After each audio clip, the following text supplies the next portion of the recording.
Well, mate, I guess just undone by a couple of brilliant innings today, really, weren't you? Yeah, definitely. There's a couple of ex-blue baggers put on a great performance today, and yeah, the way that Tommy Cooper and Dan Christian batted was brilliant, and full credit to them for holding on to a draw.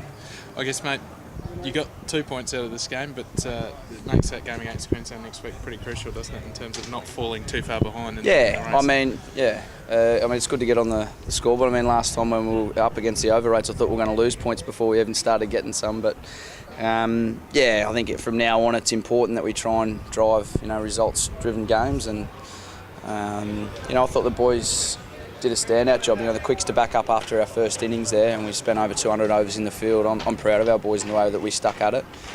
With a pitch that offered pretty much little as the game wore on. I'm proud of our efforts, and I'm sure that all this hard work is going to get backed up, hopefully, at the back end of the season. Was there just no assistance at all for the bowlers? I think there's a couple of foot marks, but in general, it was really tough work, and we showed that if a couple of guys were willing to minimise risks, put their head down, then it was going to make it harder, especially as the ball got older. And we tried as much as we possibly could out there and changing up our bowlers and different tactics, but yeah, look, it was tough conditions, but things I guess we've got to get used to. If we want to get 10 wickets, we're going to have to learn how to do it on some pretty reasonably flat tracks. And despite the humidity, there was no swing at all either? Yeah, no, we couldn't really get it to going. I mean, the ball kept going out of shape. We changed 3 balls over. The guys tried really hard. Dougie banged away tough.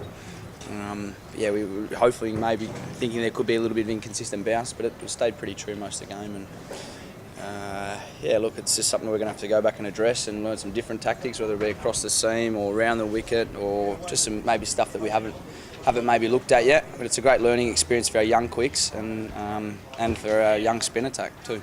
No problem with these suburban grounds playing Shield games here in favour? Maybe the rope could be in a little bit further next time I go head first into a fence paling. No, I think it's good bringing the game out into different districts. For us, it's a great learning experience to play in different conditions, and we get a reasonable crowd here. It's a different atmosphere, and every now and then you get the odd coaching advice from the sideline, which is always handy. So yeah, I tossed a few up and went for 6, but that was good. I'm looking to any feedback, especially in those situations from the crowd.